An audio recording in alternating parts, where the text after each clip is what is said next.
Pide o Zoom, así me pagáis. Hoxe está connosco Manolo Lagos, responsable do Gabinete Económico de Comisións Obreiras e actualmente tamén profesor da Universidade da Coruña. Do ano 2005 ao 2009 foi director financiero da Zubela. Hai uns días víamos nos xornais un artigo escrito por él e que hoxe servenos para centrar o coloquio. Neste artigo facíase fincapé e dicíase que o gasto público, entendendo sanidade, educación, vivendas, servicios comunitarios, tivo unha reducción drástica en España, o tempo que se incrementaba a factura financiera. Este enorme tixertazo que afecta a capitalización e a competitividade do Estado desde unha economía sen equilibrar as contas públicas, nunha carreira sen fin cara ao deterioro imparable do noso feble estado de benestar. Con esta idea, hoxe abrimos un pequeno coloquio no que falábamos Manolo máis eu agora, que eu fago esta pequena presentación que vai falar un momentiño, pero que despois gustaríamos debatir e poder abrir un coloquio no que participemos todos. Con esta levantita conferencia, a selección nosa Fukuxan, continúa o ciclo que baixo o título xenérico Democracia e Compromiso pretende contribuir ao debate sobre a profunda crise sistemática na que seguimos inmersos. Agradecervos de antemán a vosa asistencia e deixo xa con Manolo. Gustaría antes de que empezara, que tamén nos estábamos comentando, ter un pequeno recordo para Xoseneira Vilas, que faleceu hoxe, e que facía máis ou menos 2 semanas tivemos algúns a oportunidade de escoitala no Ateneo nun pequeno ciclo que fixo o fin de semana que falaba sobre Joao Ferrol. Despois, o noso agallimos o saúdo para a súa familia e un grato recordo para ele. Deixo vos entonces con Manolo. Bueno, gracias a Fukuxan por invitarme a falar do que é a miña casa Ferrol e non se trata fermoso como é a Galería Sagrada. Cando falaba con Consuelo, que era que me chamou para mí, estábamos dicindo, bueno, hai un discurso poderoso do Partido Popular reproducido en todos os medios de comunicación que fala do segundo milagre económico do Partido Popular, según este discurso de Montoro. A economía española estaba destrozada, a chegada do goberno do Partido Popular de Rajoy en breve tempo, gracias ás súas reformas e recortes, un cambio radical, e a economía está estupenda, corregimos os desequilibrios das contas públicas, etc. Ese era posiblemente a mensaxe sobre a cal o Partido Popular iba a construir o seu discurso para as eleccións do día 20 de decembro. Por lo tanto, eu creo que é moi importante falar sobre este tema. É certo que agora é posible que o tema do terrorismo e de Siria e Irak desplaza un pouco este elemento central, pero o Partido Popular vai facer desta unha liña forte. Por lo tanto, eu creo que temos que ter argumentos, porque los hai abondo, para debatir sobre este tema. Eu vou propoñer uns cantos aquí, que a idea, falando 20, 25 minutos, que a idea de que logo construamos entre todos un relato alternativo. Primeira idea, a economía española é certo que saído da recesión, pero a sociedade española sigue en crisis. Esta é unha idea fundamental que non debemos deixarnos engañar. Saír da recesión é simplemente que o PIB, a economía, teña tasas de crecemento positivas. Saír da crise é que recuperemos o nivel de emprego, de salarios, de dereitos laborais e sociais, de gasto en protección social, dos niveis de benestar que tiñamos antes do inicio da gran recesión, que retroceda a pobreza e a desigualdade, que recuperemos o nivel de benestar social que tiñamos antes do 2008. E para iso, como ben sabedes todos e todas as que tedes aquí, falta moito tempo. Saímos da recesión, pero falta moito tempo para sair da crise. A duración e a intensidade da crise determinou de tal forma as condicións de vida e traballo da maioría social que a volta ao crecemento do PIB é un primeiro paso necesario, pero aínda é moi insuficiente. En termos de riqueza e de emprego van facer falla entre 10 e 15 anos para recuperar o nivel que tiñamos antes de caer na gran recesión. Estamos diante, por lo tanto, dunha década perdida. Os niveles de emprego non os recuperaremos hasta o ano 2020, unha década perdida, máis dunha década perdida, que vai ter, que afecta a toda a sociedade, pero que ten un impacto especial sobre determinados sectores. Os maiores de 45 e 50 anos que non van a volver a traballar con gran probabilidade, sobre todo os que son de sectores como a construcción ou algunos sectores industriais, van a ter unha enorme dificultad para volver, e sobre todo a xuventude que estamos roubando, que están roubando o seu proxecto vital, porque esta década perdida para persoas de 22, 23, 25 anos no que deambulan entre o desemprego e a precariedade e o baixo salario condiciona o seu proxecto vital. Quero dicir outra cousa, e é que non só que tardaría en recuperarse este nivel de dereitos que perdimos, que nos roubaron da crise, sino que non está asegurado.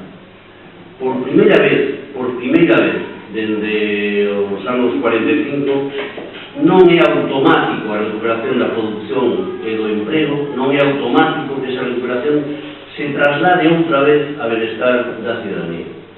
Porque esta crise, a xestión neoliberal da crise, foi utilizada para provocar un cambio no modelo social, no modelo laboral, mesmo incluso no funcionamento do sistema democrático.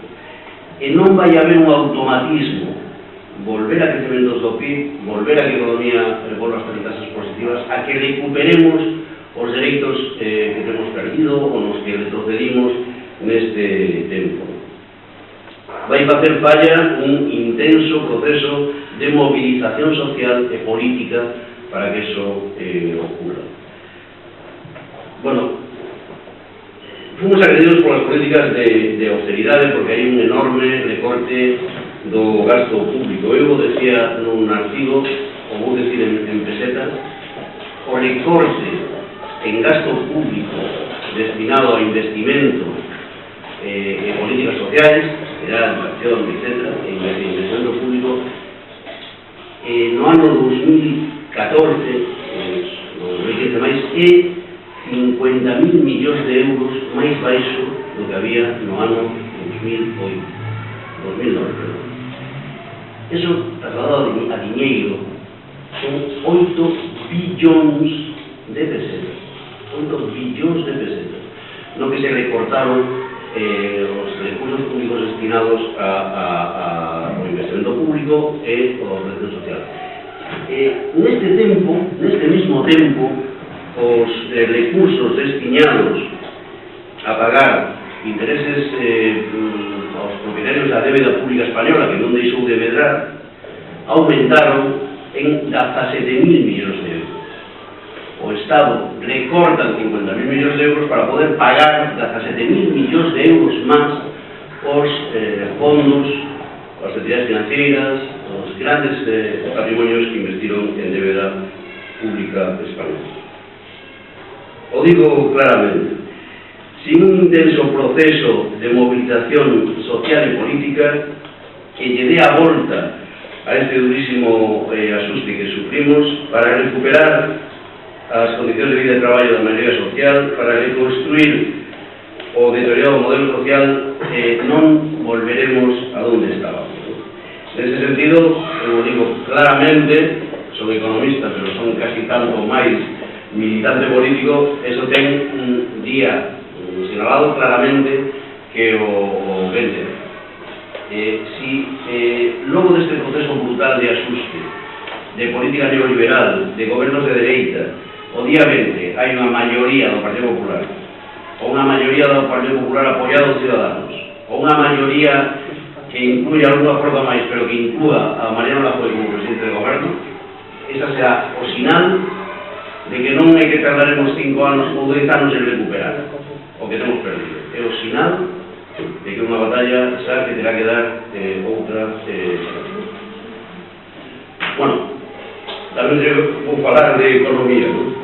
É certo que o PIB, a producción, a nivel de actividade, se recuperou a partir do ano 2014, da segunda mitad do 2014, que está habendo crecemento económico. Pois salía os datos do INE, que o PIB no terceiro trimestre medrou 0,8% e que a economía está medrando 3,2%. Que é falso?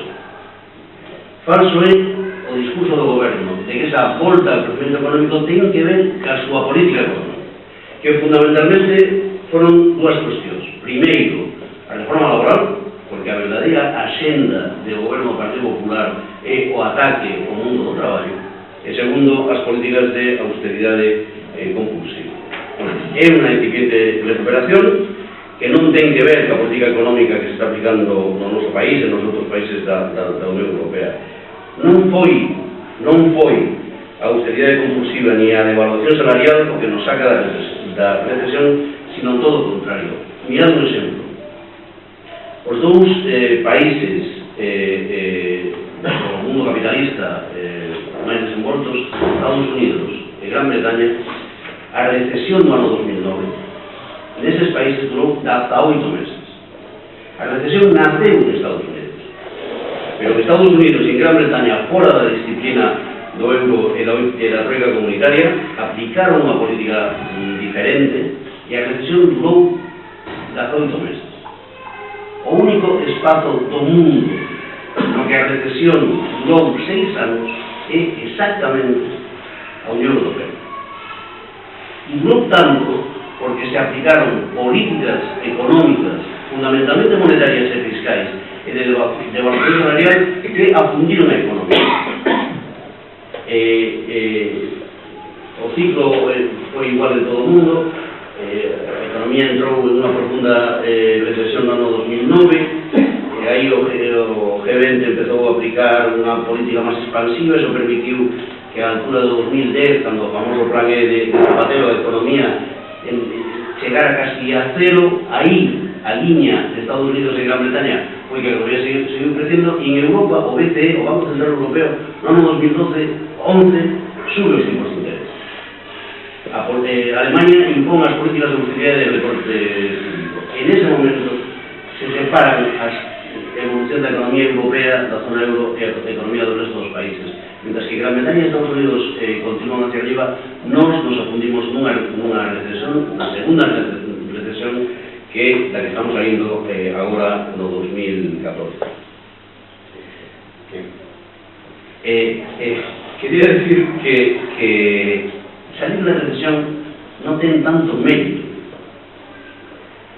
porque o normal na economía capitalista é que a economía medre e que nese proceso cíclico, logo dunha caída do PIB, se produzca unha recuperación. Esa é a lógica do sistema capitalista.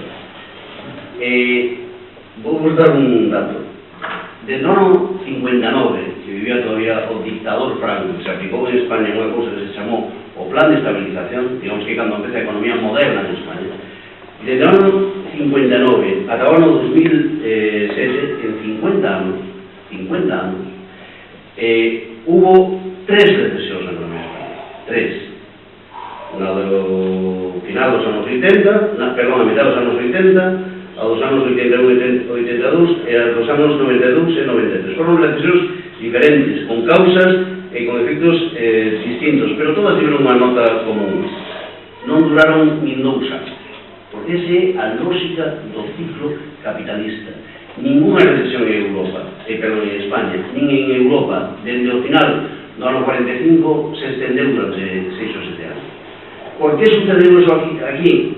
Porque se aplicou conscientemente unha política basada na austeridade compulsiva, no recorte do estado de bienestar, na restricción dos dereitos dos traballadores e as traballadoras, fundamentalmente, ou empezando polos salarios, que provocaron tan afundimento da demanda interna, da capacidade da economía para crecer, que é a culpable, a responsable desa duración da recesión.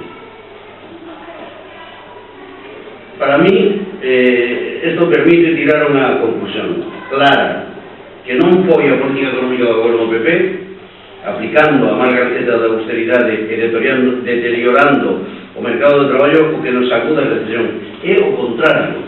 Somos culpables de que esa recesión durase tanto, de prolongar tanto o sufrimento. Culpables, ademais, porque o fixeron dun xeito consciente. A única forma de impoñer esa restricción nos dereitos económicos, sociais e políticos da ciudadanía é a través de shocks externos poderosos. Estamos vendo hoxe os atentados de Daesh en París, sobre o terrorismo, sobre a gran recesión, sobre a destrucción de emprego, sobre a conmoción social diante de esos shocks externos.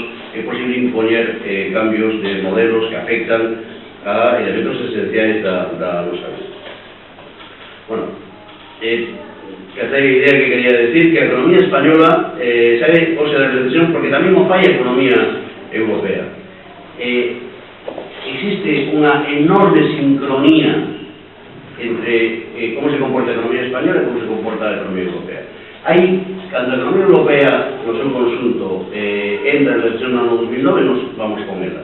Cando casi saímos no ano 2010, nos seguimos con ela. Cando caeu na recesión outra vez no ano 2011, nos estábamos aí tamén. E cando sae da recesión no 2014, a economía española continúa este tipo. Ocurre igual que nas comunidades autónomas españolas. Cando a economía española medra, todas as comunidades autónomas medran. Cando baixan, todas baixan. Non hai comportamentos diferenciais. Os comportamentos diferenciais son de alguna variación temporal nos trimestres e algunhas variacións cuantitativas, algunhas pequenas diferencias. Pero a tendencia é a mesma. A pregunta sería, por que saliu a economía española europea da recesión e con ela a española se non foi polas políticas de austeridade? Porque foi justamente o contrario. Foi no momento no que o Banco Central Europeo, dirixido por Draghi, se deu conta que a zona euro estaba en perigo, que o nivel de deterioro dos mercados financeiros era xa elevado, que os axustes que habían aplicado os países xa eran de abondo, cando o Banco Central Europeo mudou de política e decidiu adoptar unha política similar a que aplicara a Reserva Federal de Estados Unidos ou o Banco de Inglaterra. Unha cousa que en lenguaxe económico se llama facilidade cuantitativa, que toda esa política de tipos de interés cero, compra de activos financieros, deuda pública ou bonos de empresas, etc. Dinheiro abundante, fácil, barato, que facilita o saneamento financiero, que rescata a banca, que estabiliza os episodios de enorme especulación contra euro e os países. Bueno, saímos da recesión, pero saímos tarde e mal, e o facemos seguindo a lógica do ciclo económico do sistema capitalista. Bastou a relaxación dos ritmos de consolidación fiscal, de políticas de austeridade e unha política monetaria expansiva para que todos, Unión Europea e España, volvéramos ao crecemento, o cal demostra o fracaso da anterior xestión neoliberal da crise.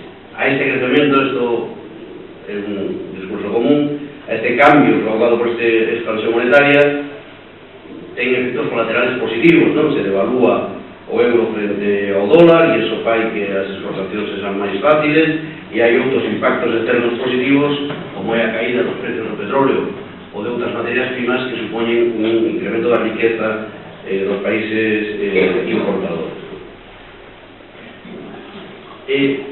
Unha pequena deriva, é certo que España está a cabeza do crecemento da Unión Europea. Iso non se pode discutir. Non é o país que máis crece, porque hai 4 ou 5 que crecen máis que nós, pero sí que estamos na cabeza. Pero iso ten unha explicación puramente estadística, e é a seguinte, non? Francia, Alemania, Italia, todos os países xa recuperaron na altura de 2014 o nivel de PIB de riqueza que tiñan no ano 2009. Eles tuveron a caída e xa chegaron no ano 2014 o nivel que tiñan de entrada, e agora están crecendo por riba deso. España está dentro dos países que máis caeron o seu PIB nos últimos anos e, por lo tanto, tanto está no proceso estadístico de recuperar o nivel de produción que aínda tiñamos. Nós temos un camino máis longo que decorrer, porque caemos máis, e iso é pola razón na que estamos medrando máis agora. Bueno, a recuperación da economía española, ademais de frágil e chea de incertezas como a europea, hai que engañar de outro calificativo que o de precaria, porque se sustenta sobre sectores económicos de baixo valor engadido, comercio, hostelería, os vinculados ao turismo, pero sobre todo porque se sustenta en emprego precario, tanto na súa relación contractual como nas súas condicións laborais, o salario incluído. É unha recuperación excluinte porque deixa o marxen a millóns de persoas, as 5 millóns de persoas que non teñen emprego, ou as 4 millóns de homens e mulleres que, a pesar de que teñen un traballo, cobran salarios tan baixos que os sitúan por debaixo do limiar da pobreza.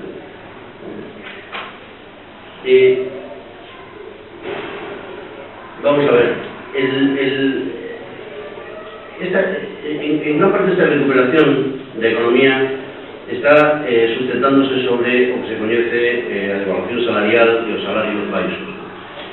Eu vou facer aquí unha deriva para plantexar que ese modelo do salario baixo os traballadores pobres que fai inviable o modelo social no que estamos acostumados a ver. A ver se non os aburro os cálculos, pero que son fáciles de entender. Un asalariado dos que gañan máis, os que traballaban nas antiguas caixas de aforo, por poner un exemplo, ou algún de bazar.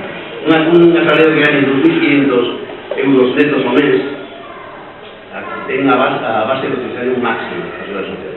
E, por lo tanto, entre o que paga él, paga a empresa por él, as cotizacións comuns, o 28,3%, esa persoa contribúe con 1.020 euros a Caixa da Seguridade Social.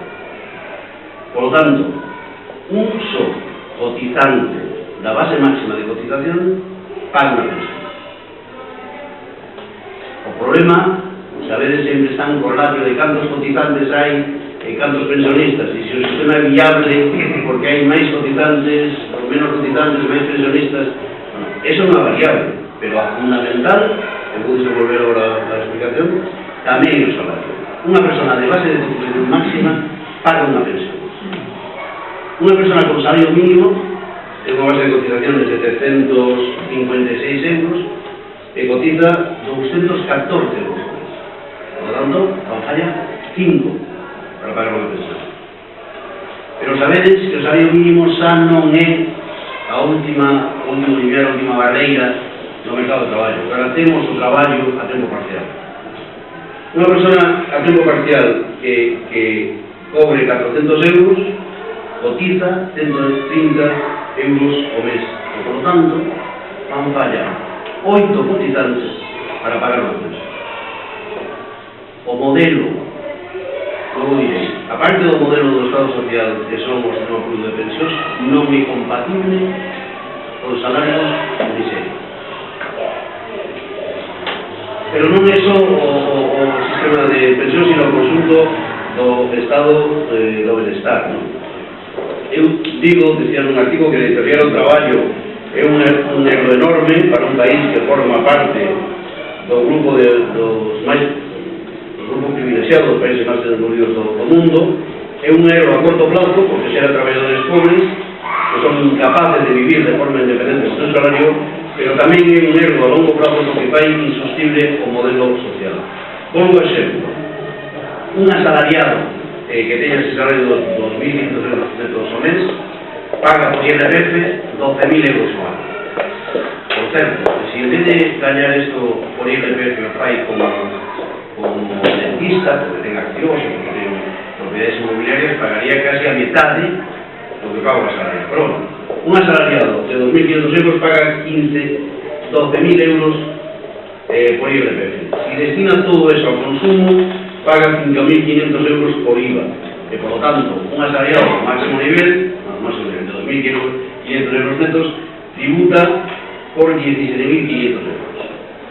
Dous cotizantes con este salario pagan un enfermeiro, pagan unha profesora, logo pagámoslo con o salario mínimo. Unha persona con salario mínimo non tributa en IRPF, está debaixo dos 12.000 euros que é o lineal de. Por lo tanto, non paga, só tributa por IBE. Si destina todo o que gana a consumo, por non paga IBE, a súa aportación nas contas públicas sería de 1.200 euros a ano. Para pagar o enfermeiro, fan falla 30 cocinas. Pero pagamos a conta para abrallarnos, asustarnos un pouco. Si collemos o traballo a tempo parcial, e vos vou dar un dato. A día de hoxe, o 25% das mulleres do sector privado traballan a tempo parcial. O tempo parcial xa non é unha anécdota no noso mercado de traballo. Unha de cada 4 mulleres que traballan no sector privado o fai a tempo parcial. Pois con tempo parcial, 400 euros, non tributa IRPF, paga IBE, fan falla 50 personas para pagar un sueldo. Bueno, este show aritmético va máis alá de xogar con números para manifestar unha idea, e que os salarios son a sal da vida, que sin salarios non hai todo benestar, sin salarios non hai pensións, sin salarios non hai educación, sanidade, etc. Sin salarios non hai empresas competitivas, sin salarios non hai desenvolvemento. E a axenda fundamental do goberno do Partido Popular foi atacar os salarios, provocar a devaluación salarial, a través da súa reforma laboral, a través da conselación ou reducción do salario dos empregados públicos, a través de reducir a protección por desempleo, obligando a aceptar condicións de traballo menos dignas. Como vamos en 5 minutos vou rematar e vou facelo con dúas ideas. Primeiro, o que contamos no artigo da UD Galicia. Pode presumir o goberno de xestión económica, pode presumir o goberno de ter reducido o déficit público? Creo que non, e as cifras son evidentes. O déficit público non é a diferencia entre os ingresos e os gastos que ten o Estado, que non é bo que exista, porque eso se acaba transformando en deuda. Baixou do 9% do PIB no ano 2011 o 6% do PIB no ano 2009. Levamos 3-4 anos de intensísimos recortes para conseguir esa relativa pequena reducción, porque hai que pagar máis os intereses bancarios.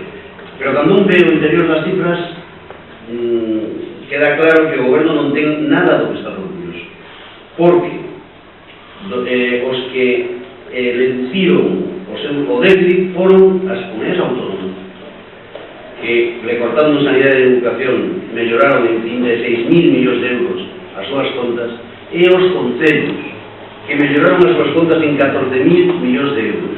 Pola contra, o goberno central, na actuación e responsabilidade do goberno central, o déficit empeorou en 15.000 millóns de euros. Non sei se iso ten de explicar esta idea. O déficit do consulto da Administración Autonómica se asuma do goberno central, das comunidades autónomas e da Administración local. A Administración local asustou en 14.500 millóns de euros o seu desequilibrio, as comunidades autónomas o asustaron en 36.000 millóns de euros, e o goberno central o empeorou en 15.000 millóns de euros. Pero hai algo máis, e é que digamos que o problema que ten o déficit é que se transforma en débeda. E sabedes o discurso do Partido Popular de non gastar o que non se ten, o discurso do Partido Popular que acusou o goberno do Partido Socialista a Zapatero de ser un despilfarrador, pero os datos son demoledores. Os 8 anos no que Zapatero estuvo gobernando e que lle tocou lidiar ca crise brutal da economía española, a débeda pública española medrou en 300.000 millóns de euros en 8 anos. Rajoy, el austero, o eficiente, o que non gasta o que non ten, en 4 anos nos endebedou en 300.000 millóns de euros. Isto é o doble, o mesmo que Zapatero na mitad de 2 anos. E iso, logo de recortar 11.000 millóns de euros en desemprego, 9.000 millóns de euros en sanidad, 7.000 millóns de euros en educación, 30.000 millóns de euros en investimento público, subir o IBE que como imposto indirecto que é regresivo porque non diferencia o nivel de renta dos consumidores. E quero rematar co que está ocurrindo co emprego. Rajoy e os seus publicistas construíron, non sei se a tedes na cabeza, unha frase que a mí me desespera cada vez que lo oigo, que escoito: di que Rajoy é o presidente do millón de empregos. En realidad é certo, é o presidente do millón de empregos destruídos. Porque si ti comparas o nivel de emprego que hai hoxe, terceiro trimestre do ano 2015, por datos oficiais da EPA, despois da aprobación activa, co mesmo trimestre do ano 2011, en España hai 435.800 personas menos traballando. Pero cando entras a ver en que condicións traballas, ves o truco. Porque as persoas traballando a tempo completo se reduxeron, caeron en 800.000. Mentras que as persoas que traballan a tempo parcial aumentaron en 350.000. Por lo tanto, hoxe, en recuperación económica, un ano e medio de expansión, con milagro económico de Rajoy, hai 800.000 personas traballando a tempo completo menos que cando Rajoy chegou ao goberno. Ainda o resultado é peor se se fai un análisis un pouco complexo, que é medir o número de horas que traballamos sumadas todas as persoas, ¿no? Para compensar ese tempo parcial co tempo completo, con reducciones de tempo de traballo. Porque en España hai menos traballo en 2007 que no 2011. Traballamos o 5% menos en horas do que facíamos no ano 2011. Eso se nota menos en termos de ocupados porque se distribúe, esas horas se distribúen entre máis personas porque hai moita xente traballando a tempo parcial. Remato, antes de que a presidenta con un show. Hai menos emprego, pero hai moitos máis contratos. Vou fazer un xogo con vos, algo un programa na televisión que se chamaba El Precio Justo. O que saiba que non o diga de entrada, pero os facedes unha idea de cantos contratos de traballo se registraron nas oficinas públicas do que antes se chamaba o INEM e agora o SEPE nestos 4 anos de legislatura de Rajoy? Son 4 anos no que se destruíron, xa os dixe, 455.000 empregos, ¿no? Cantos contratos de traballo crees que se fixeron? É que alguén diga unha cifra. 1.052.000. 1 millón de contratos. 10 millones de contratos. 20 millones de contratos. 40 millones de contratos. Teño dado 64 millóns de contratos. 64 millóns de contratos. Teñamos que importar a todos os sirios do mundo, ¿no? A todos os inmigrantes do mundo, se este for un país no que un contrato fora un emprego. O queremos é precariedade. Eu fixe na conta, si divides o número de contratos realizados entre as persoas que teñen un contrato temporal, cada unha hubiera firmado 18 contratos en estos 4 anos. Sabedes que en España temos, en Galicia, temos auténticos recordwoman e recordman de contratación temporal. Hai xente nos Sergas, por exemplo, que acumula 100 contratos de traballo cada ano. Eso, lo que estamos falando é de enorme precariedade. Enorme precariedade, remato con isto para falar dese concepto dunha figura triste que retornou do noso peor pasado, que é o traballador pobre, a traballadora pobre, a persoa que tendo un salario non pode vivir de forma independente. Acaba de salir unha publicación da Agencia Tributaria que se chama Mercado de Traballo nas Fontes Tributarias, que di o seguinte: En España hai 6 millóns de persoas, 6 millóns, que traballaron como asalariados por conta allea no ano 2014, 6 millóns, que non chegaron a gañar 450 euros netos o mes no ano 2014. As persoas que fixeron que fixeron retencións, porque estos non fan declaracións, que fixeron retencións no ano 2014 en España, por traballar por conta allá, fomos hasta 7 millóns de persoas. O sea, hai 6 millóns de 17 que non chegaron a 450 euros netos ao mes. Isto é a devaluación salarial, o traballo low cost, o deterioro das condicións de vida das persoas que condiciona todo o demás, porque o salario é o salario. Muchas gracias.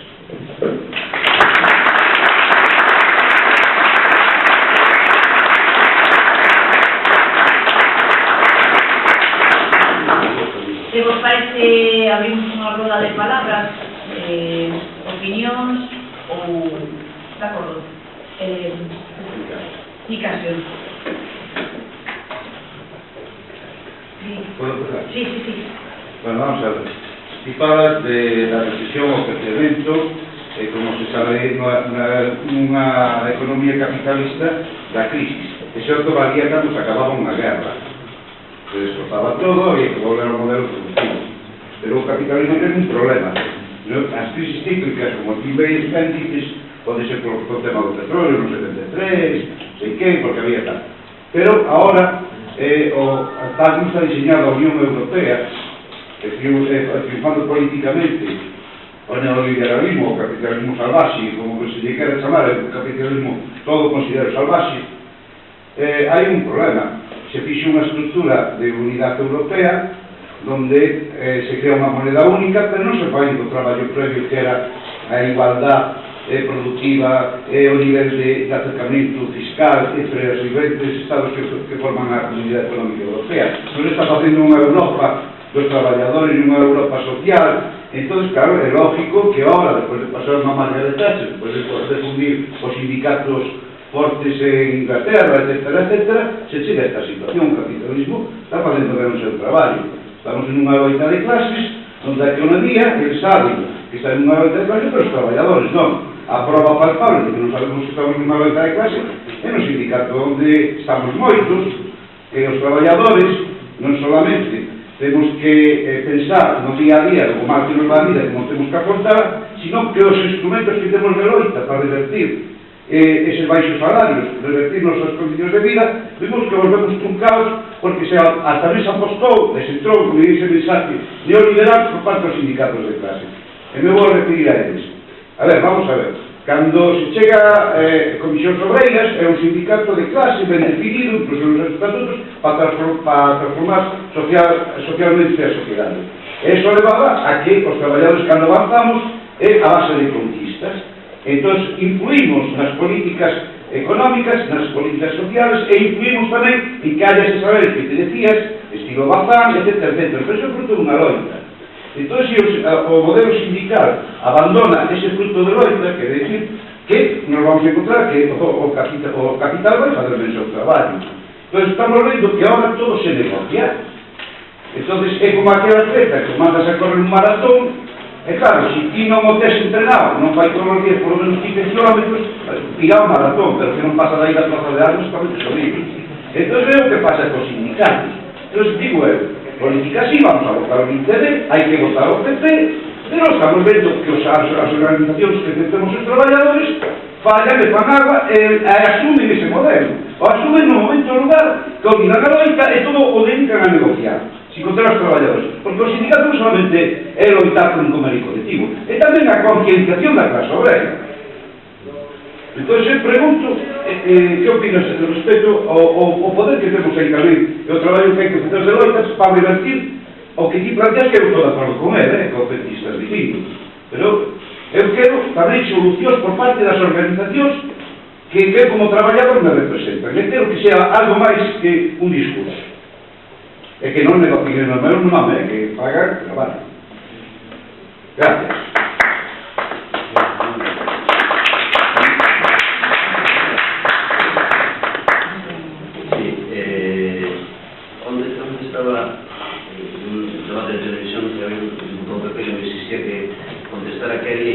acolhida en Siria. Eu que dixo, non son afiliado de izquierda, tiene moito menos dirixente, non podo desprosterte a eso.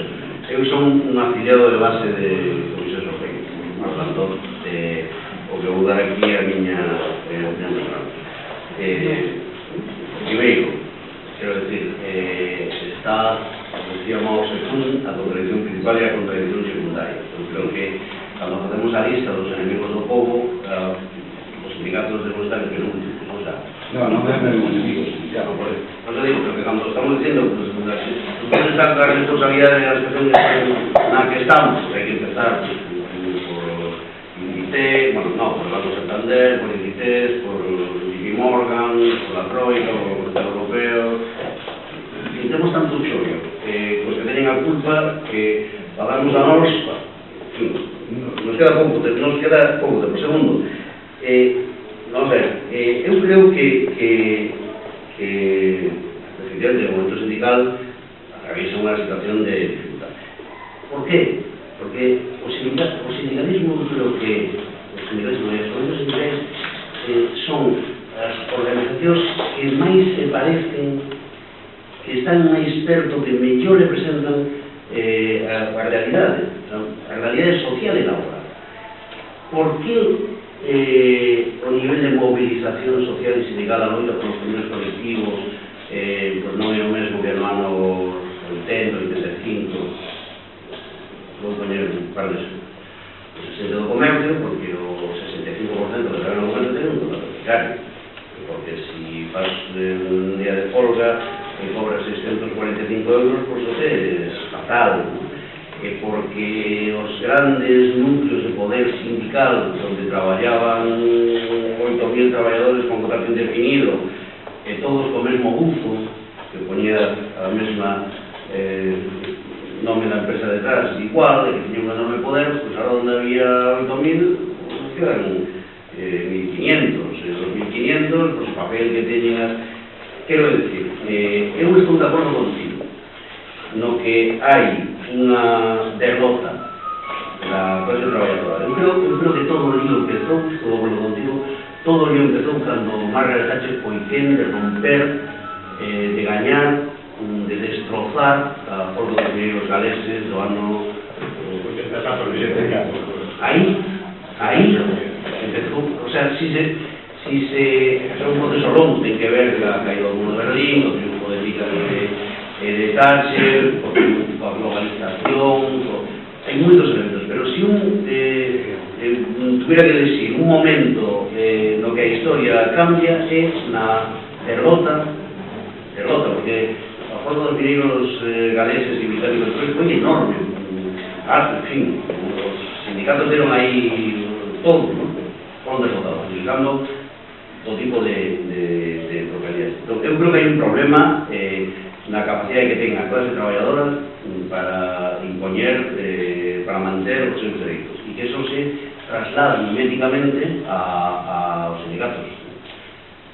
Eu traballo en Comisión Europea, estou moi orgulloso. Fai 15, 20 anos o sindicato podía, a Comisión, o CGT, a CIDA, podía elegir que quería que conformaran as súas listas nos comités de empresa das empresas. Porque había militantes políticos, o sea, eu creo que a célula do Partido Comunista de Bazán, nos anos 78, tiña máis militantes que todo o Partido Comunista, bueno, de Galicia seguro, de Oxe, e ao mellor de España, militantes do Partido Comunista. Bueno, agora, supoño que serán casi tantos como éramos os talleres verde en Bazán naquela época. Se produce unha transformación. Esa transformación afecta aos resultados electorais, afecta as organizacións, e os sindicatos se parecen un pouco, porque están máis cerca. Pero non quero dar, levanto para que haya máis claro, pero non quero dar ten só unha lectura negativa. Mira, en caso, cando no ano 2010 a Troika impón o xiro económico en España, que primeiro aplicou, e aí foi un erro do Partido Socialista, e logo foi Rajoy que o levou ao máximo. O proceso de movilización da sociedade española dirixido por os sindicatos foi enorme.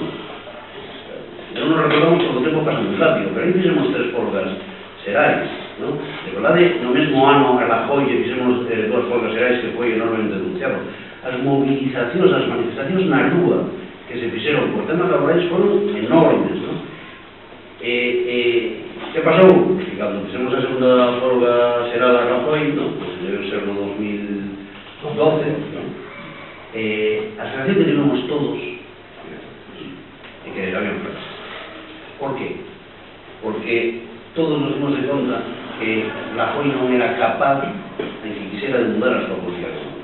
Eso viña, e aí vou levantar outra observación, que eso viña da Troika, da Unión Europea, e que todo o que estábamos facendo, todas as formas, todas as organizacións, todas as loitas, en realidad non servían.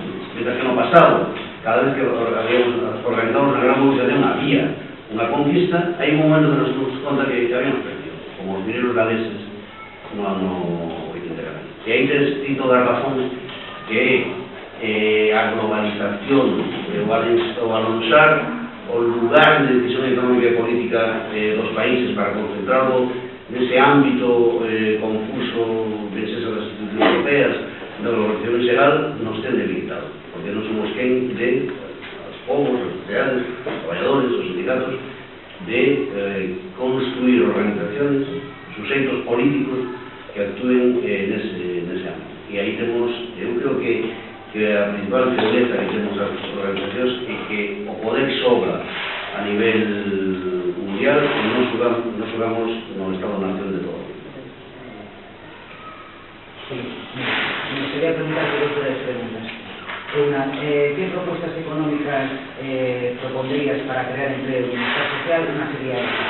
Y dos, por lo que estaba reducido en el artículo de la voz de Galicia, las políticas neoliberales del Partido Popular y la devaluación salarial, esta reforma laboral, ¿crees que ponen en peligro el sistema público de pensiones? ¿Está en peligro el sistema público de pensiones? Organizando con la segunda que máis fácil antes falei dela, o sistema público de pensiones en España é o sistema de reparto no que os ingresos das cotizacións pagan as pensións. Entón, eso ten que ter un equilibrio.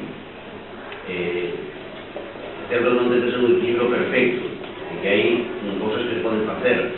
Unha parte das pensións, do sistema público de pensións, se pode financiar con impostos, e eu creo que no futuro haberá que facerlo, porque agora se financia con cotizacións, e haberá que introducir impostos tamén, e logo, o que se está planteando en aquel tempo, é que as cotizacións paguen exclusións de pensións, e que outras cousas que non son pensións contributivas, son as especiais, contribuciones mínimos, la política social, o asuma a parte do Estado a través dos impostos. O sea, eu digo que se pode limpar, quitar gastos da seguridade social porque non son dela e non está asumindo, se pode financiar unha parte da seguridade social con impostos, pero que o equilibrio entre cotizaciones e pensiones se ten que aproximar, eu creo que eso é inevitable.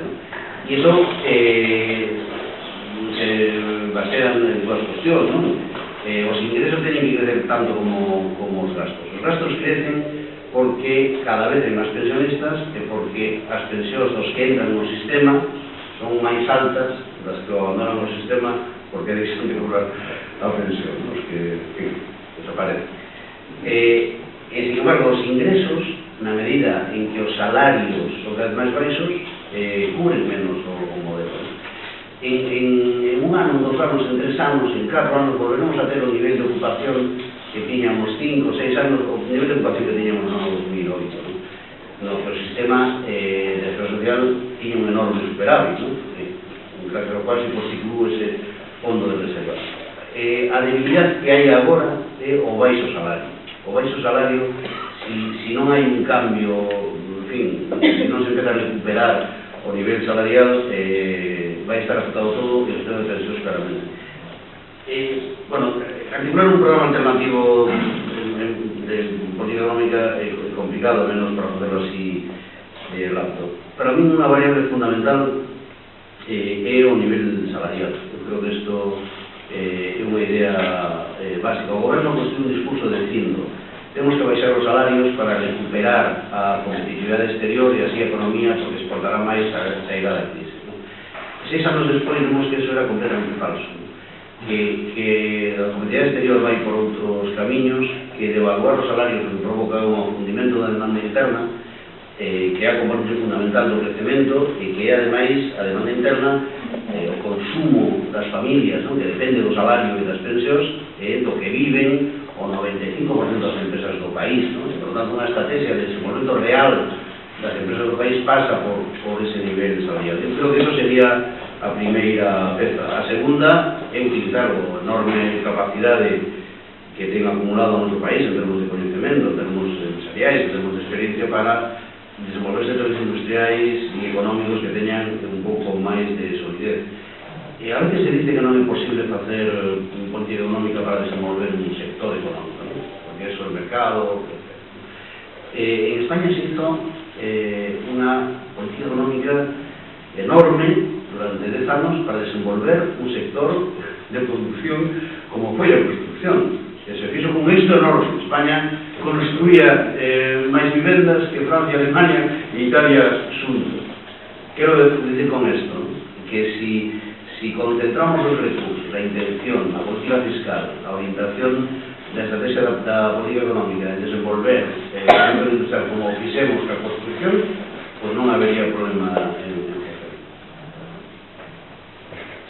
Vamos a ver, yo os voy a abundar un poco con lo que acabas prácticamente de decir, ¿no? En cuanto realmente a las políticas neoliberales y el gobierno del PP ha emprendido con los famosos ajustes y recortes que nos llevan, en cierto modo, a una solución sin salida. Vamos a ver, como todos sabemos, a través del PIB, se compone de factores humanos. Uno es el consumo, otro es la inversión, otro es el gasto social y otros son las exportaciones, sumando las exportaciones menos las importaciones. Bien, en la medida en que experimentemos una contracción realmente del salario, lógicamente los trabajadores y familias no pueden realmente consumir la demanda interna. Esto lleva en consecuencia realmente que las empresas no sean capaces de invertir, no invierten. Por otro lado, yo creo que el Estado, precisamente el gobierno, está influyendo decisivamente, sobre todo en los gastos sociales, pensiones, sanidad, educación, es donde está recortando de una manera inexorable. Y luego después el cuarto sumando, que era de la exportación y importación, no es tampoco y no va tan bien como dicen. Entonces yo me pregunto, para no hacer esto demasiado largo y tal, ¿no? Pues tú ya hablaste bastante bien, yo me pregunto, como sabemos, sobre el 20 de diciembre va a tener lugar realmente unas elecciones generales. Entonces, supongamos que realmente entren las izquierdas a gobernar. ¿Cuáles serían, digamos, las soluciones que se podrían plantear desde el punto de vista de las izquierdas para gobernar realmente en una situación mejor de que lo hacen las políticas neoliberales? ¿Te atreverías a definir alguna solución? Hombre, es una situación un poco difícil y con una extensión complicada. Yo creo que el camino por el que debería ir la gestión de la política económica desde el gobierno de izquierdas tendría una definición fácil, que es hacer casi lo contrario de lo que ha hecho el gobierno del Partido Popular. Bueno, pero eso es un poco una broma. Yo creo que la idea sería concentrarse en una orientación que cambiara el modelo. El modelo hasta ahora ha sido: bajemos los salarios para que las empresas ganen más dinero y puedan invertir y además sean más competitivas en el exterior y con eso ganar crecimiento. Yo creo que había que dar un giro a esa situación y decir: no. España es un país de la Unión Europea, no puede competir vía salarios bajos con tecnología low cost, evaluación salarial, porque para eso ya está China, o Taiwán, o Hong Kong. Nosotros tenemos que tener un modelo basado en unos costes laborales bastante más bajos que los alemanes, pero con nuestro nivel de productividad, de eficiencia, etcétera, y lo que tenemos que hacer es potenciar la demanda interna cuando se nos tres o cuatro cosas, ¿no?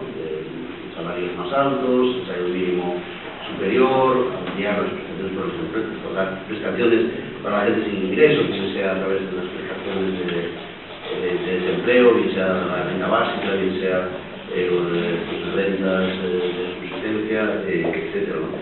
Eso combinado con una política económica dirigida a las actividades de la industria y de los servicios de más valor añadido, una apuesta de medio plazo, buscando un consenso social, ¿no?, entre los empresarios, los sindicatos y otras instituciones que permitan dar estabilidad a este proceso, cambiando las prioridades de la política monetaria, introduciendo, que esa es la clave, que para mí es la de más dificultad, porque esa es la clave de enorme dificultad, un cambio en la organización de las políticas monetarias y fiscales de la Unión Europea, porque esa es la clave.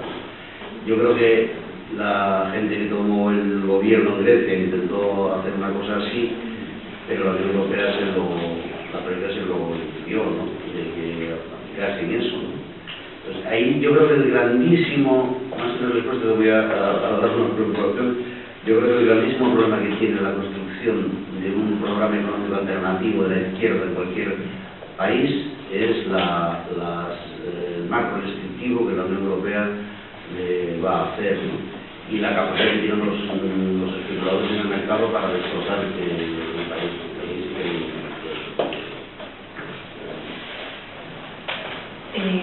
Pablo, unha cousiña. Si, como teño varias palabras pedidas, pediríamos para que podáis participar todos brevidade nas preguntas para que a resposta poda ser un pouco máis...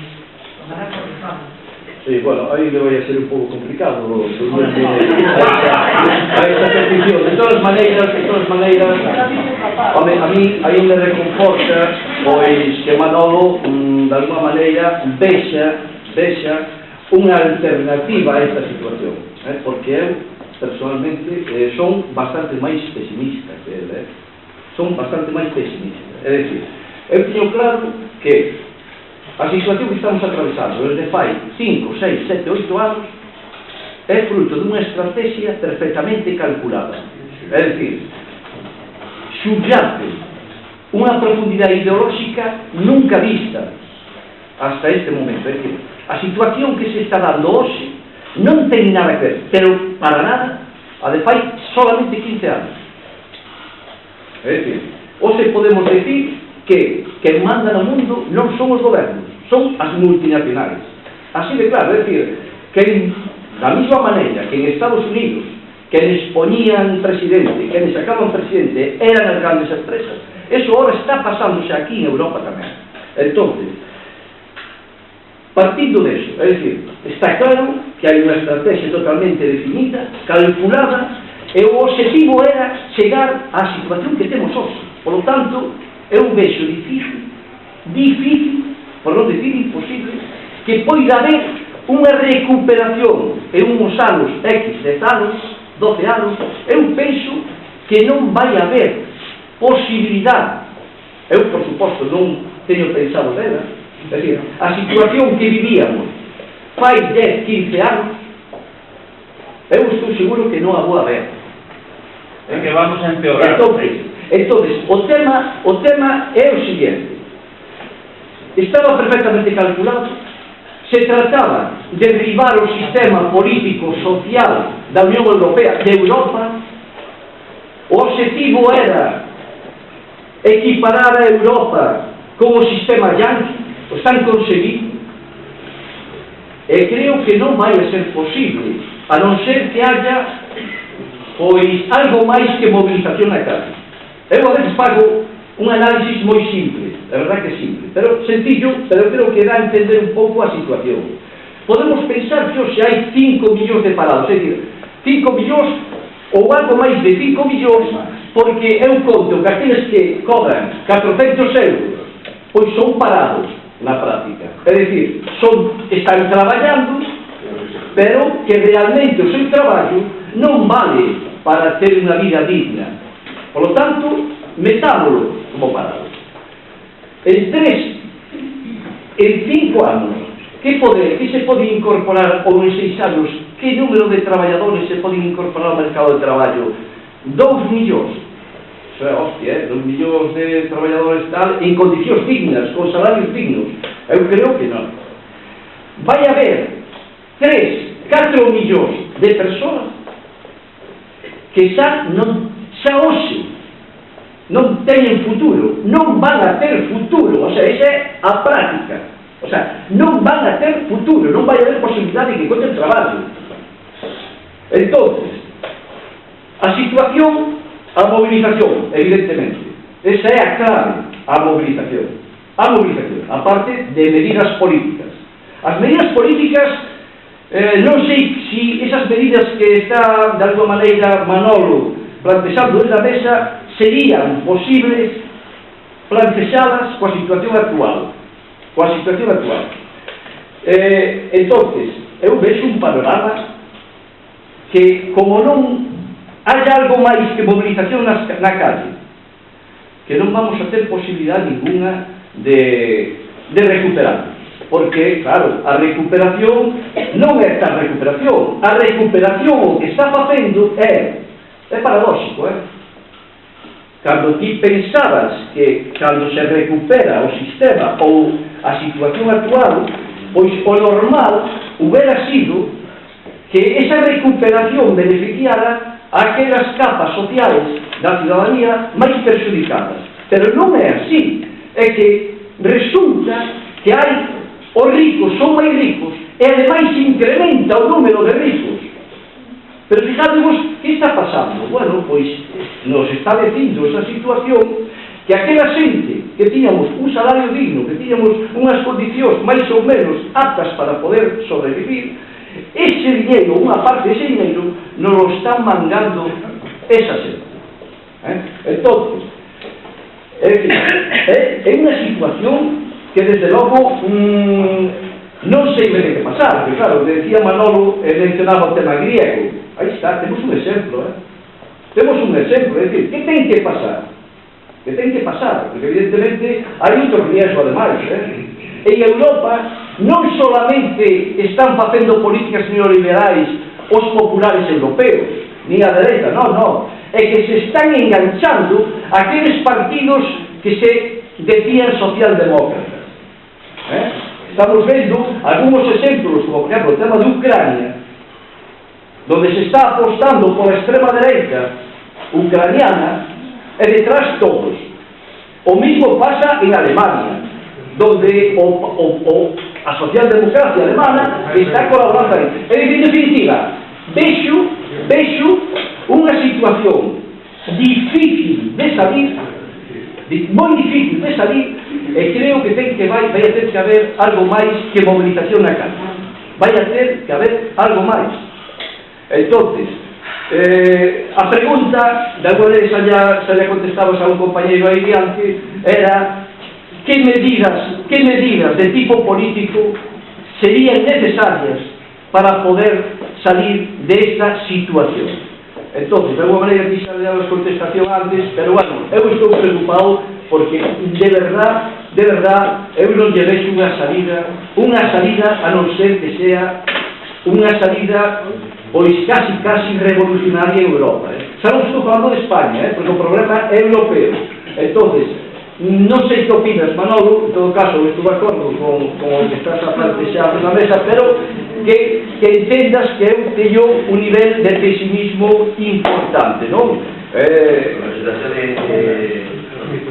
digamos, non hai unha pregunta exacta, sino unha invitación, eu fago rápido para que podan falar os demais. Claro que está sendo moi difícil, pero nós tamén podemos facer cousas. É igual que goberne en Portugal a dereita, Pasos Coelho, ou é mellor que goberne un goberno do Partido Socialista ou do Partido Comunista e do Bloco de Esquerda? É mellor, é mellor que en Grecia goberne Nova Democracia ou Siriza, é mellor.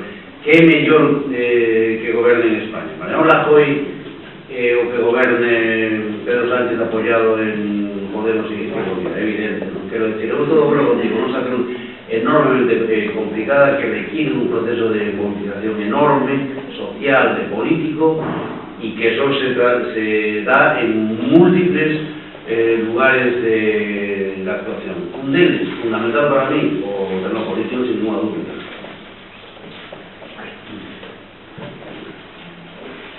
Hai 5 palabras pedidas, por favor, brevidade. Martín. Bueno, desde la mesa se dijo una cosa, muchas cosas interesantes, y datos que están ahí, que son incontestables. Se lo dijo el 20 de diciembre. Es una fecha determinante. Va a ser un punto de inflexión en este país tremendo, y que va a tener unas consecuencias si no conseguimos revertir esa situación muy preocupante. Y ahí sí que tengo una crítica sindical. La hago en el sentido de que yo no veo a los sindicatos en la crítica del desgaste de este gobierno, y a veces todo lo contrario. Dicho eso. Y luego un dato que es demoledor. Se apuntaba ahí.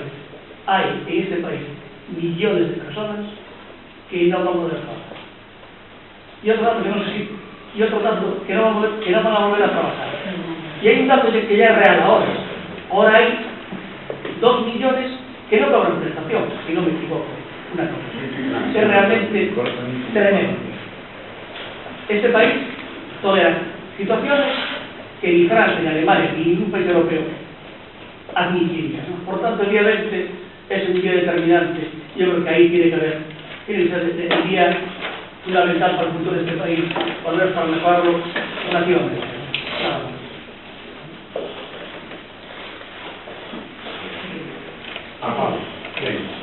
Volvendo aos temas económicos, no? A política económica do PP perxudica evidentemente a recuperación, estou de acordo, pero non é por burramia, é porque a burguesía agora mesmo ten un dilema.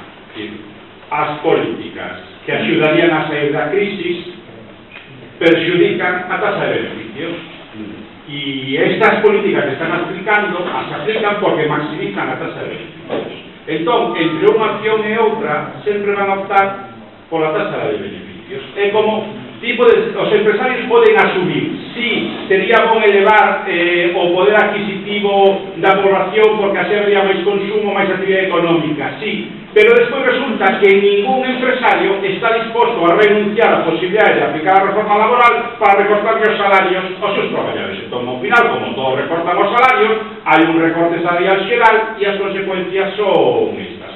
Única posibilidade de cortar isto é que nos volvan a ter medo. E para que nos volvan a ter medo, ten que haber loita de clases. E o movimento obreiro ten que volver a ser un factor social, económico e político, que non está sendo, desde o meu punto de vista, por culpa das direccións que temos, non? Que, como digo eu sempre, os sindicatos desaparecidos, e se por lo menos fosen combate, porque cando aparecen é para facerse fotos co PC, que isto xa é que cheira, as marchas da dignidade, tal e cual, xa é demasiado. E despois, dixeche outra cousa interesante, non, Manolo, porque sempre dis cousas interesantes. O análisis das folgas de 2012, despois da do 29 de setembro, unha sensación de fracaso, porque nos dimos de conta que Rajoy non podía cambiar as súas políticas, que a loita non servía.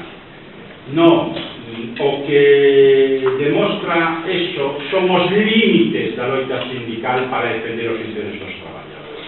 Nunha situación como esta, con 4 ou 5 millóns de parados, que eso é unha enorme lousa sobre as condicións laborais, a única maneira de superar ese escollo, esa limitación, esa situación desfavorable, é desarrollando a faceta política da loita dos traballadores, da loita sindical, non? E un pouco todo isto o demostra Grecia. Que demostra Grecia?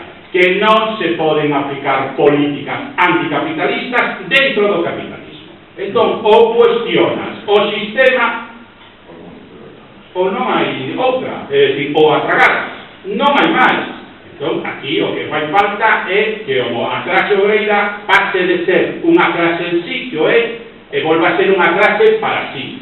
pensando para si mesma, coa súa propia dirección e cos seus propios objetivos, que é cuestionar todo o sistema, no Estado español, en Europa e en todo o mundo. Isto só se soluciona con unha revolución, e non hai outra. E remato simplemente con un apunte sobre o vice de tal, non? Ti decías, bueno, si Rajoy de alguma maneira volve a ganar e tal, non? Desde logo, eu sei, digo dúas cousas. Si volve a ganar, a esquerda nos tenemos que preguntar que estamos facendo mal, porque ben non estamos facendo. Aquí había unha gran oportunidade, eu non vou dicir que xa estea perdida de todo, pero é evidente que en fin, que aquí hai moito que mellorar, non? E segundo lugar e último, remato con unha nota de optimismo, non? Porque eu son optimista, como ti ben sabes. Cando no ano 2000 o PP pasou de maioría relativa a maioría absoluta, tamén había, nos vamos de España, etcétera, etcétera. E que tuvemos na segunda legislatura de maioría absoluta de Aznar, un período intensísimo de loita de clases. Alou no 2001, o Prestige no 2002, unha folga xeral no 2002, toda a guerra de Irak, co cual, non analicemos a realidade de outra cousa, que eu creo que se equivoca, de que agora mesmo a actuación das organizacións é un reflexo da realidade na sociedade. Non, todo o contrario. Eu creo que un dos elementos claves desta situación é a enorme distanciamento, a enorme lonxanía dos representantes oficiais, señan dos partidos, dos sindicatos, etc., da realidade social. E máis nada.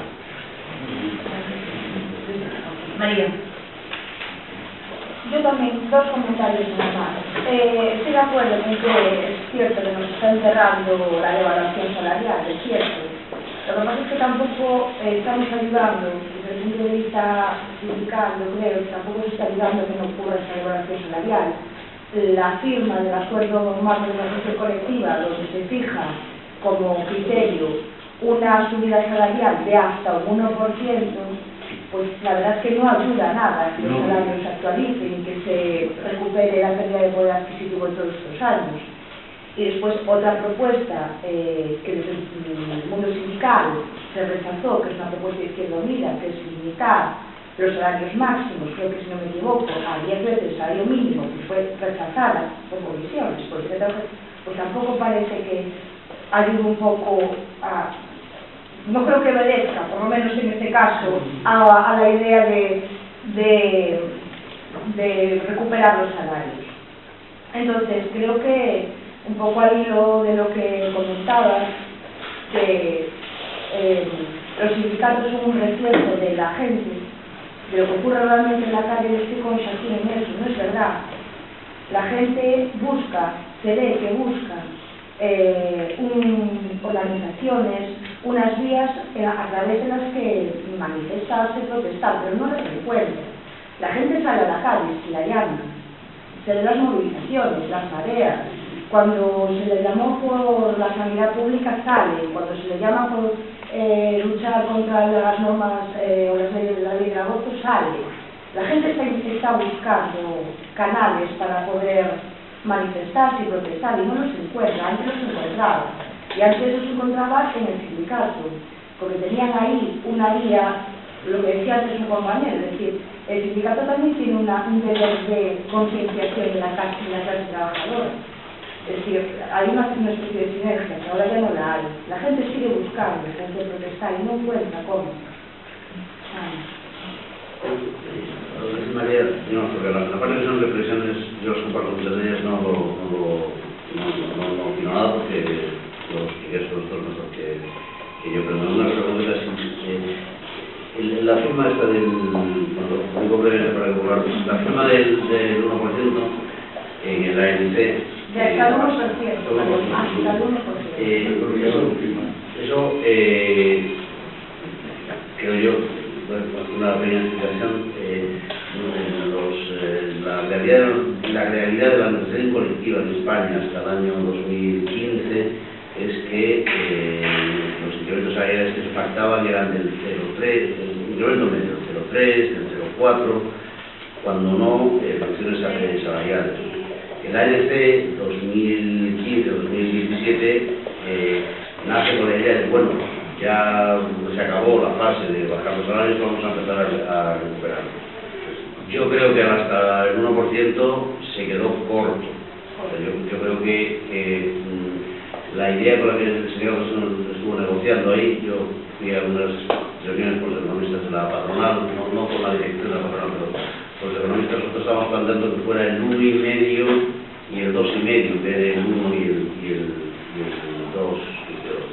Es cierto que ahí el gobierno metió la baza y la patronal se puso muy cerrada y el sindicato consideró que no había fuerza suficiente como para decir, bueno, pues no firmamos un acuerdo estatal y que vaya la gente del comercio, hostelería o del pequeño metal a pelearse por su convenio sin el paraguas de la ANC. El paraguas de la ANC con el hasta 1 parece que para aquellas empresas que tienen capacidad sindical para negociar más, pues lo pueden romper, como está ocurriendo, y los sectores de poca capacidad por la precariedad, por la... No sabéis, pues ese paraguas del 1 está funcionando.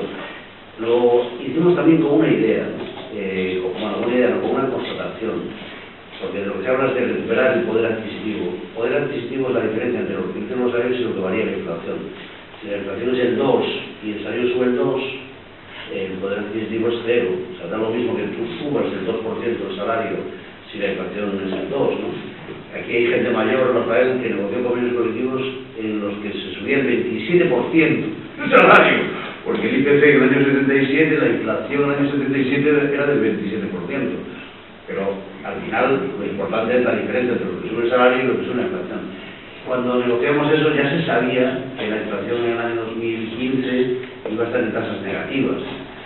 Hoy salió el IPC de noviembre y el IPC medio en el conjunto del 2015 va a ser negativo, va a ser menos 0,5, menos 0,6, menos 0,7, de tal forma que la gente que haga un convenio del 1% pues va a incrementar sus salarios en realidad en 1,6, en 1,7, en 1,8, algo que no es lo que, en fin, lo que todos desearíamos, pero que después de los 6 o 7 años que llevamos sufriendo, que en tu poder adquisitivo salarial crezca el 1,5, pues bueno, no es una mala noticia tampoco, ¿no?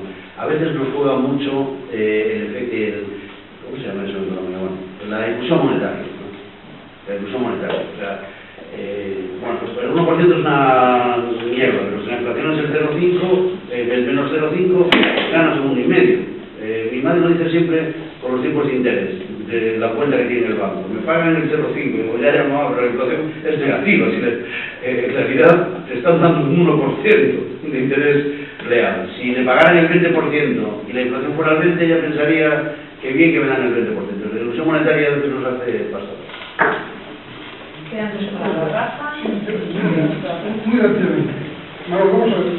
Yo creo que este acto tenía un sentido y tiene un sentido, y es reflexionar sobre la situación económica y política de nuestro país de cara a las elecciones del 20 de diciembre. Una actitud pesimista es aquella que parte de la base de que ya hoy, como consecuencia de la acción de las encuestas y otra serie de intereses, pues la idea de que no hay forma de salir adelante, no hay forma de ganar esa batalla. Yo creo que este acto tiene que salir para lo contrario. Este acto tiene que contribuir desde nuestra pluralidad a rearmar a los ciudadanos para que el 20 de diciembre evidentemente se derrote esa política. No al revés. Es que no va a ser posible, a lo mejor no es posible. Coño, pues el problema que tenemos en las manos es, como decías antes, un triunfo de nuevo del Partido Popular con Rajoy a la cabeza es la confirmación de estas políticas y, por tanto, manos libres para que hagan lo que les dé la gana. La actitud de los ciudadanos y de los trabajadores, en primer lugar, es justo derrotar esa política. Y derrotar en las urnas es un mecanismo clave. Pero es que además, yo creo que adoptar una posición pesimista en esto es no tener en cuenta que ya había pesimismo cuando fueron las elecciones municipales y hoy gobierna el Ayuntamiento de Ferrol, pues una coalición que gana aquí esas elecciones y en comunidades autónomas y cambiaron muchísimas cosas. ¿Cómo vamos a votar la posición negativa o pesimista de mirar que no es posible, no es posible? Incluso si ganara Mariano Rajoy, la batalla tiene argumentos para seguir desarrollándose, porque justamente lo que se aplicaría sería esta política, pero con más, digamos, con las manos más libres, porque indicaría que no se habían acumulado las fuerzas necesarias para derrotar esa política. Entonces, yo creo que la apuesta es justamente por derrotarla y porque hay cambios en nuestro país. Yo tengo dos ejemplos a nivel de empresa. Navantia, antigua Basal. El Partido Popular se ha planteado que hay que dejarla caer. Y si es posible, privatizar aquello que sea rentable.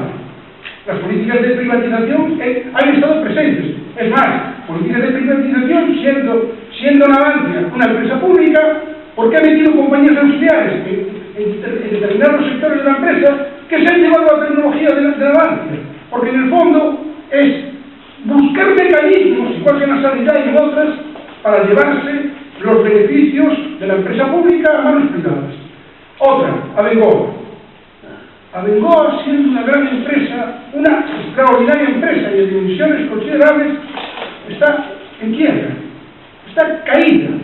Bueno, tiene que ver con las políticas aplicadas, porque justamente se dio vuelta, se dio un cambio en el sentido de apoyar las energías procedentes del petróleo y negarle recursos, etcétera, a las nuevas energías o a las energías limpias.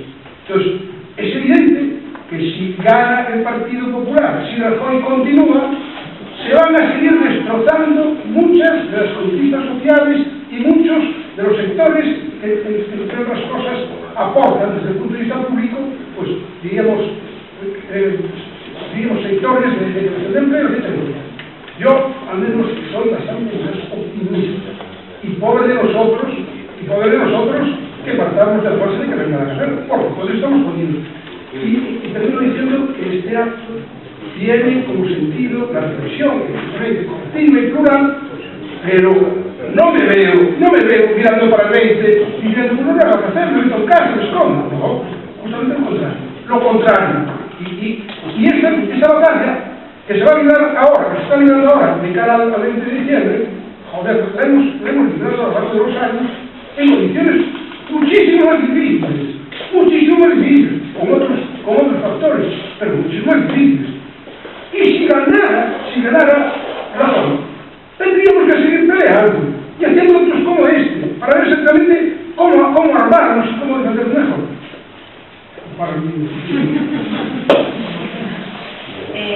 Duas últimas palabras.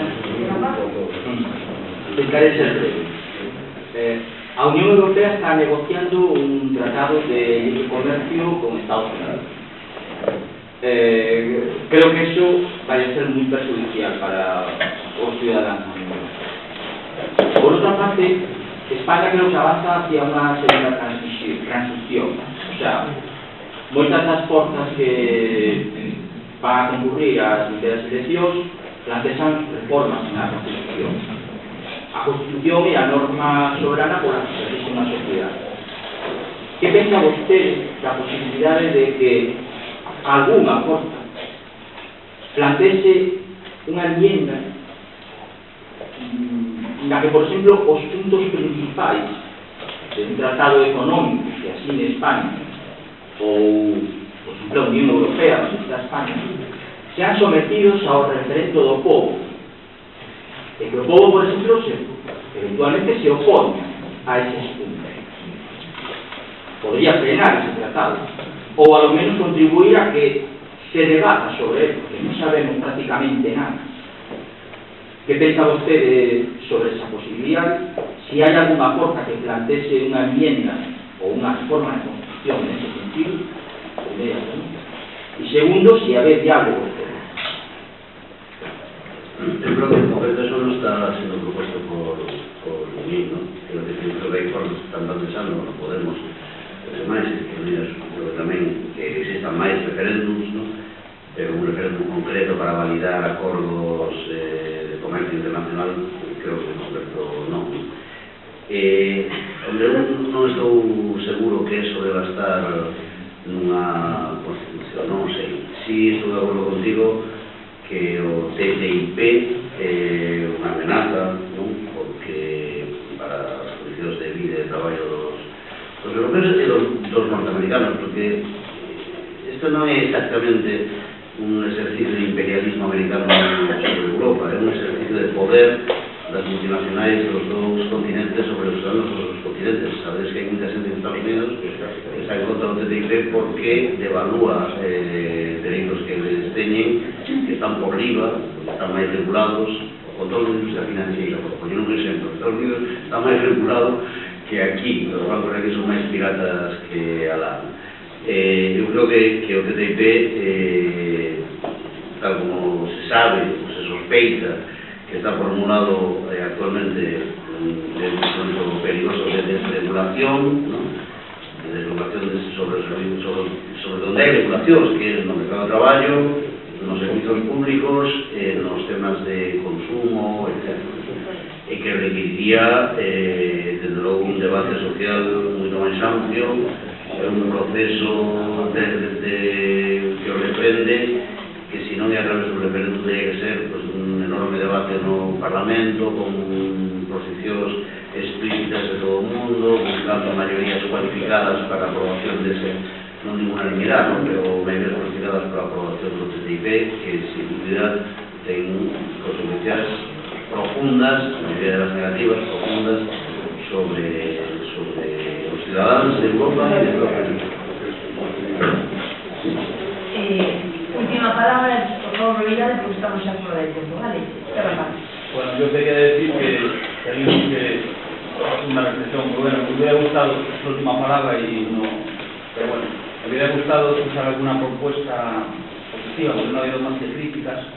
Yo personalmente no voy a ir a votar, sinceramente lo digo. ¿Por qué? Porque me parece que en esta situación es indiferente votar a un partido de izquierdas o de derecha. ¿Por qué? Porque las políticas económicas no se llevan desde este país, se llevan desde Europa, vale, que tienen impuestas. Lo hemos visto muy claro en el caso de Grecia. Por lo tanto, es indiferente. Y después tenemos que ser un poco coherentes. Lo que no podemos criticar al gran capital y luego ir a comprar a lo mejor al campo, por poner un ejemplo. Yo particularmente no voy, desde hace además años. Prefiero comprar en pequeños comercios o en el mercado. Por ejemplo, ¿no? Tendríamos que hacer algo así. Y después, yo lo que creo que se está avanzando hacia grandes bloques económicos, cada vez más se va a hacer una integración de la Unión Europea, no solamente a nivel económico, sino a nivel político, y es lo que se conoce o que se llama por ahí el nuevo orden mundial, que va a ser una dictadura global y un sometimiento de los trabajadores como lo estamos viendo, y cada vez más. Estoy un poco con el compañero que dijo que había que hacer algo más que un paso más que las movilizaciones sindicales, que por cierto creo que los sindicatos están completamente vendidos al sistema. Yo milité 27 años en comisiones de UGT y en este momento también me he ido a porque creo que no va a estar. Bueno, agradecemos a todos a todas a los asistentes, sobre todo a vuestra participación, que creo que fue muy me encanta este debate, vos sabes muchísimo para despedir. Yo siempre digo, yo creo muy a Ferrol, siempre digo que a gente de Ferrol le gusta tanto debatir que ese linguaxe propio que tedes sodes os únicos do mundo que a cama abatible de chamar esta máis rebatible porque rebatible está clascado